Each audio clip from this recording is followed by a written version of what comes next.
On est aujourd'hui dans la cuisine de Stéphanie pour vous montrer de quoi ça a l'air une cuisine d'une personne qui vit de façon zéro déchet et minimaliste, puisqu'on sait que ça peut être assez difficile à s'imaginer. On voulait vous montrer en fait des petits trucs à adopter dans la vie quotidienne pour que la cuisine soit plus épurée, que vous ayez moins de ménage à faire, que ce soit plus facile et économique de cuisiner. Puis juste pour vous dire, la cuisine ici, je vis en appartement, donc j'ai pas fait de rénovation pour adapter ma cuisine. Je me suis adaptée à ma cuisine. Et je vis avec un conjoint, donc nous ne sommes pas coloc. Et c'est pour cette raison qu'on doit bien identifier les pots pour savoir qu'est-ce qu'il y a à l'intérieur. Parlant de pot, nous on aime beaucoup le modèle à clapet ici qu'on s'est procuré chez Ikea. Il est fait en verre recyclé puisque c'est facile à ouvrir et fermer quand on fait la cuisine. Par contre, les pots maçons aussi sont toujours très pratiques. On peut en trouver dans les antiquaires. Il y en a une tonne aussi sur les sites de seconde main. Moi, j'en ai trouvé une panoplie dans le sous-sol de ma grand-mère. C'est des choses qui durent très très longtemps. C'est facile à nettoyer aussi. Sinon, prenez ce que vous avez, des plats Tupperware, des vieux pots aussi. Par exemple, si c'était du beurre d'amande avant, Stéphanie n'a juste pas enlevé l'étiquette. Mais c'est très facile, en fait, avec de l'huile essentielle de citron, d'enlever les étiquettes pour avoir des nouveaux pots. Puis pour étiqueter les pots, ce qu'on fait, soit qu'on va prendre un petit Sharpie ici pour écrire ce qu'il y a sur ce qu'il y a dans le pot.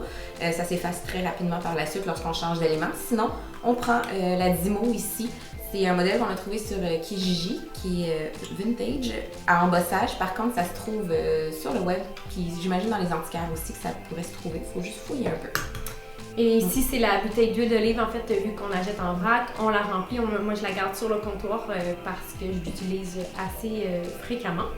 Et en parlant de pots, voici l'armoire où est-ce que je garde tous mes pots. J'en garde un peu sur le comptoir parce que bon, je trouve que c'est joli, mais aussi parce que c'est rapide quand je cuisine. Puis j'ai pas énormément d'espace dans mes armoires. Donc c'est vraiment l'armoire où tout se trouve les aliments. Il n'y a pas d'autre armoire où il y a des aliments. Donc je dois tout faire rentrer là.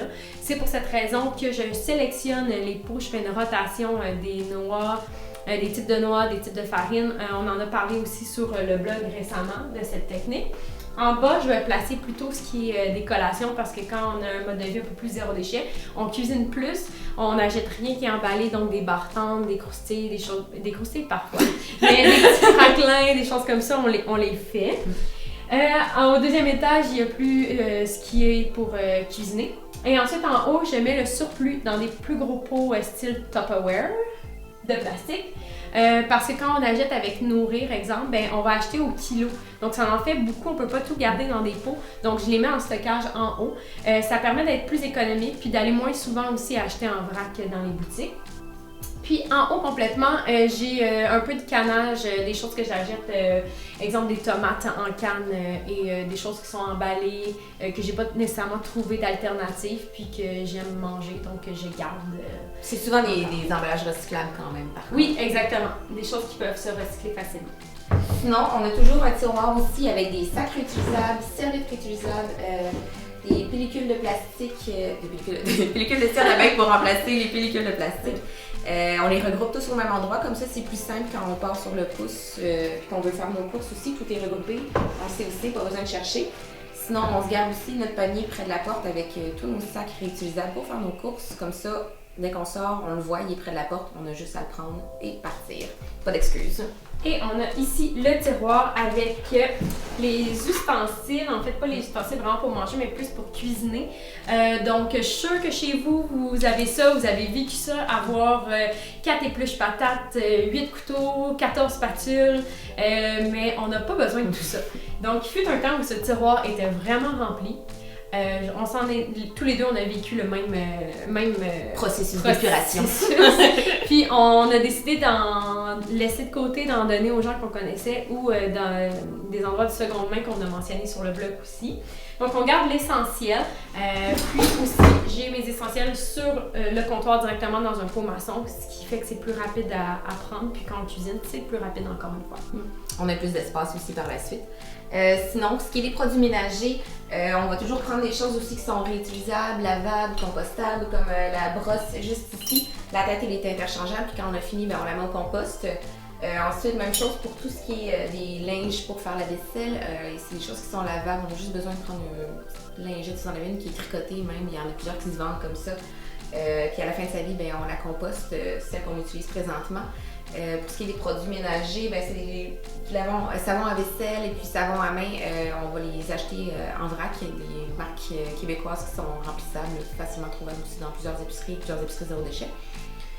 Pour ce qui est de la poubelle, on vit toutes les deux seulement avec nos copains. Donc, on a une petite poubelle encore.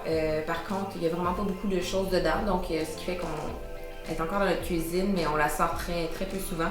Par contre, ce qui prend le plus d'espace, c'est le compost et le bac à recyclage aussi. Puis ensuite, en bas de l'évier, il y a aussi finalement le nettoyant tout usage. Donc, pas besoin d'en avoir un pour la salle de bain, la cuisine, les miroirs, les vitres et patati patata. Mais besoin juste d'un, en fait, qu'on peut fabriquer. La recette encore sur le blog. Sinon, ça s'achète en vrac. Donc, on a besoin d'un qu'on remplit, qu'on utilise pour tout.